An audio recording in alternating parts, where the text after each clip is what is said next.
पहले कुछ बन जाओ, उसके बाद इश्क करना। ठीक जैसे ही बच्चों के कुछ बनने का समय आता है तो उन्हें आशिकी पकड़ लेती है। यानी मुझे भी, हम लोग अपने जीवन में उस समय 90s के ज़माने में जैसे ही कुछ बनने का समय आया कि आशिकी का भूत पकड़ लिया। पिताजी मेरा नाम लिखवाना चाहते थे सैनिक स्कूल में, कोडरमा में जो सैनिक स्कूल है तिलैया डैम। पिताजी मेरे लिए उन्होंने वहाँ का फॉर्म भी मंगवाया था कि अपने बेटा को हम सैनिक स्कूल में डालेंगे, बच्चा मेरा सैनिक बनेगा। पिताजी को मुझ में सैनिक कहीं दिखता होगा। खैर, क्लास 6 में थे जब पिताजी ने फॉर्म मंगवाया कि बेटा मेरा आर्मी में जाएगा, सैनिक स्कूल में भर्ती हुआ, लेकिन बात नहीं बनी। चलिए, उसके बाद जब क्लास 10 तक पहुँचे, उसके बाद पिताजी का जोर था पॉलिटेक्निक करो। अब उनका मन था कम से कम जूनियर इंजीनियर तो बन ही जाएगा। पॉलिटेक्निक करने के लिए पिताजी ने खूब कोशिश किया मेरे ऊपर में। उसके बाद हमने IITI का भी एग्ज़ाम दिया, BIT वाला एग्ज़ाम दिए, इंजीनियरिंग एंट्रेंस का एग्ज़ाम दिए, पॉलिटेक्निक का एग्ज़ाम दिए। हर जगह रिजल्ट रहा 0, क्योंकि तब तक मुझे आशिकी का भूत पकड़ चुका था। यानी आशिकी के भूत ने मुझे कुछ बनने नहीं दिया। पर मैं ये नहीं कहूँगा कि आशिकी का दोष था, दोष मेरा ही था। आज जिस तरह से 2025 में लड़के अलर्ट हो गए हैं, आज करोड़ों लड़के अलर्ट हो गए हैं इश्क के मामले में। ये मुझे लग रहा, चूँकि मैं खुद अलर्ट हो गया जब ये मार्च में जब एक नीली ड्रम वाला कांड हुआ था तब, और अभी जब ये सोनम वाला कांड हुआ तब, मई महीना में जब सोनम ने अपने नवविवाहित पति को हनीमून ट्रिप पर ही मारवा दिया जान से। वहाँ से लौटने के बाद करोड़ों लोग अलर्ट हो गए, करोड़ों लोग अलर्ट हो गए। इस बात को जरा नोट करिएगा, क्योंकि पहले लोग प्यार में धोखा खाते थे, यहाँ शादी में धोखा हुआ है, और भी शादी होने के 5 दिन बाद। पुराने समय में ये होता हुआ कि शादी हो गई, फिर किसी और से अफेयर हो गया, या पत्नी बेवफा निकली या पति बेवफा निकला, और फिर कांड हो जाए, वो चलता था। यहाँ बस शादी हुई ही है मर्डर करने के लिए।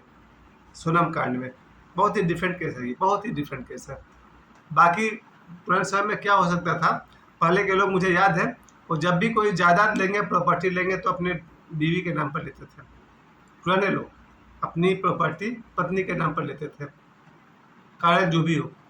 अब जब से ये सोनम राजा कांड हुआ तब से एक बार सोचना पड़ेगा, क्या आप भी अपना प्रॉपर्टी अपने वाइफ के नाम पर लेना चाहते हैं? खतरा है, क्योंकि एक सोनम ने करोड़ों लोग के दिल को धड़का दिया और एक चीज़ सिखा दिया, पत्नी पर ही भरोसा करना प्रश्न खड़ा करता है। इससे पहले विवाह में कांड होता था, लेकिन 2-3 साल के बाद, 2-3 सप्ताह के बाद। लेकिन यहाँ शादी हुई 11 मई को, और 16 मई से प्लान शुरू हो गया राजा को रास्ते से हटाने का। चलिए, इसके बाद मैंने देखा मार्च में जब नीला ड्रम वाला कांड हुआ, तो मैं तो ऐसा अलर्ट हो गया कि हमने कहा भाई मेरे मोबाइल से किसी का भी नाम फोटो होना ही नहीं चाहिए, सब हटा दो। मन तो मन है, लेकिन हमने वो काम किया। उसके बाद तब तक ये मई में सोनम कांड हो गया, जिसका न्यूज़ जून तक फैल गया। अब तो बात ऐसी बिगड़ गई कि करोड़ों लड़कों, मुझे लग रहा है करोड़ों लड़के अलर्ट हो गए हैं कि भैया प्यार और शादी राम भरोसे ही करना पड़ेगा, क्योंकि जिससे प्यार कर रहे हो कब वो इंसान बदल जाए वो देख चुके हम लोग। 1-2 साल में बहुत सारे कांड हो चुके। लड़कियों को लड़कों ने धोखा दिया, लड़कों को लड़कियों ने धोखा दिया प्यार के मामले में। और इसका सबसे बड़ा फायदा हुआ है न्यू कमर्स को। आज नए लड़के इश्क में नहीं पड़ते हैं। मैं बहुत नज़दीक से जानता हूँ लड़कों को और लड़कियों को। एक बार वो लोग समझ गया कि ना, इश्क में पढ़ना ही नहीं है, क्योंकि भरोसा ही नहीं है। लड़कियाँ समझ गई कि लड़का क्या भरोसा, आज मेरे साथ है कल बदल गया तो। और लड़कों को पता है कि लड़की क्या भरोसा, आज मेरे साथ है कल किसी और के साथ हो जाएगी तो इश्क का चैप्टर बंद हो चुका है। अभी पूरी दुनिया में लड़के और लड़कियां इतने अलर्ट हो गए हैं, अब इश्क प्यार मोहब्बत नहीं होता है। अब लोग अलग ढंग से जिंदगी को जी रहे हैं। लेकिन अब शादी का नाम तो बदनाम कर ही दिया राजा और सोनम वाले केस ने। अब शादी भी करने से पहले लड़के लड़की सोचेंगे कि जिससे आप शादी कर रहे हैं, चाहे आप ऐप में ढूंढ के शादी कर लें या अरेंज मैरिज कर लें। तो अब एक बार इस राजा सोनम केस ने सबको अलर्ट कर दिया है कि भाई कोई लड़का अगर किसी लड़की से शादी करने जा रहा है, क्या पहले से उसका कोई आशिक है या कोई उसका प्लान है, या फिर सिर्फ वो दौलत हड़पने के लिए शादी कर रही है। ऐसा खुराफात अब लड़कों के दिमाग में आना शुरू हो गया है।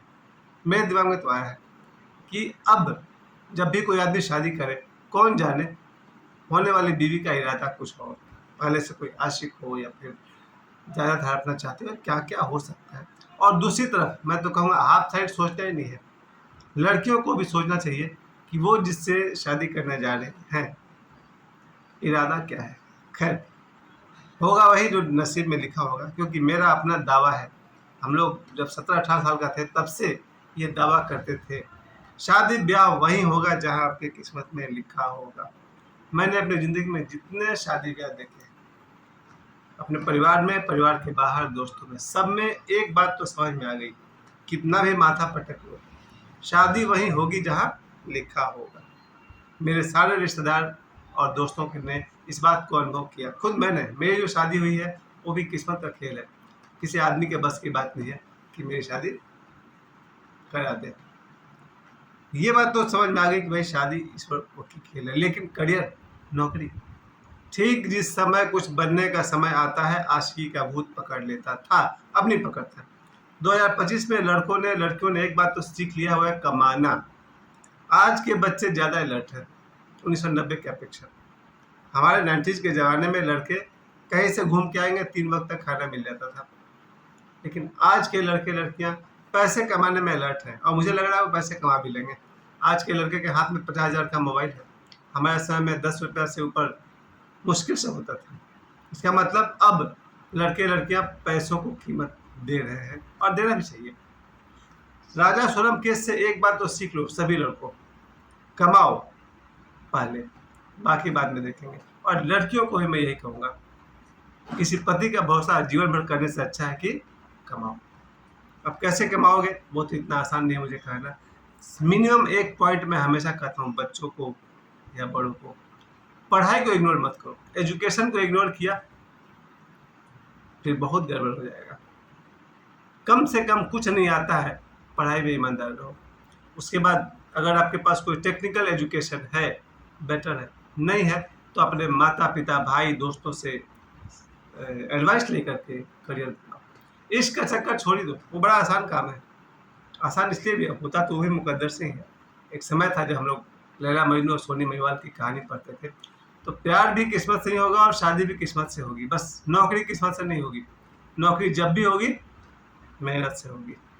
जी हाँ, मैं फिर से कह दूँ, प्यार किस्मत से हो सकता है, शादी किस्मत से हो सकती है, पर नौकरी किस्मत से नहीं होगी। नौकरी मेहनत से ही होगी। मेहनत के सिवा कोई भी दूसरा रास्ता नहीं है। और जो मुझे याद आता है कि हम लोग जब 15, 16, 17 साल के हुए कि आशिकी का भूत पकड़ लेता था, और आशिकी के चक्कर में 4 घंटे 5 घंटे रोजाना दिन के निकल जाते थे। वही समय था जब हम लोग पॉलिटेक्निक या आर्मी या इंजीनियरिंग की तैयारी कर सकते थे। वो समय निकल गया लड़कियों के बारे में सोचने में, या उनके घर का चक्कर लगाने में, या उनके पत्र के आदान प्रदान करने में। खैर, नतीजा ये हुआ कि मेरे जान पहचान के जितने भी लोग हैं, चाहे रिश्तेदार हो या दोस्त हो, सबका करियर डगमगा गया। मेरे साथ में रहने वाले कितने लड़कों ने कंपटीशन से रेलवे और टाटा की नौकरी निकाली? मेरे हिसाब से एक भी नहीं। नौकरी करके कंपटीशन से नौकरी निकालने वाले मेरे कोई लड़के नहीं थे। सब ने जैसे तैसे हाथ पाँव मार कर अपने आप को सेटल कर लिया, क्योंकि वो तो ठीक है कि जिसने चोंच दिया है वो दाना भी देगा, वही हुआ। सभी लोगों के साथ जो इश्क में पड़ जाते हैं और अपने जीवन का 17वां साल से लेकर 22-23 साल की उम्र तक बर्बाद कर लेते हैं, उनके साथ एक बात तो पक्की है, ईश्वर ने चोंच दिया है तो दाना भी देगा, पेट दिया है तो खाना भी देगा, बस वही हुआ। सभी लोग, चाहे मेरे रिलेटिव्स हो, चाहे मेरे दोस्त हो, या मैं खुद, पेट पालने के लिए चल पड़े और वही कर रहे। कल जब मैंने वीडियो बना रहा था जिससे मैंने टाइटल रखा था शराब, शबाब और कबाब, मैंने उसमें एक लाइन कहा था कि लोग प्राइवेट नौकरी में गालियां सुन सुन करके पैसे कमा रहे हैं। यानी प्राइवेट नौकरी में आप जहाँ जॉब कर रहे हैं वहाँ पर बॉस गाली दे रहा है, माँ बहन की गाली दे रहा है, उसको सुन रहे हैं, और क्यों भैया, तो तनख्वाह मिलेगा। आप सरकारी नौकरी करें, फिर आपका सीनियर आपको गाली देगा, देख लिया जाएगा, उसको हो ही नहीं सकता है। तो जब करियर बनाने का समय हो तब आशिकी का भूत पकड़ लेता था, अब नहीं पकड़ता है। अब मैं तो I am very thankful to Sonam और राजा। सोनम और राजा के केस से, उनके बलिदान से मैं एक बात समझ गया हूँ, दोनों का जिंदगी बर्बाद हुआ। राजा ख़त्म कर दिया गया और सोनम को जेल हो गई। पर इन दोनों से करोड़ों लोगों ने एक बात जरूर सीख लिया, शादी ब्याह और इश्क के भरोसे मत बैठो, अपनी किस्मत खुद लिखिए, नौकरी करो, पैसे कमाओ, प्यार इश्क जब होना होगा हो जाएगा, शादी जब होनी होगी हो जाएगी। मगर प्यार और शादी किस्मत से हो सकती है, नौकरी किस्मत से नहीं होगी। धन्यवाद।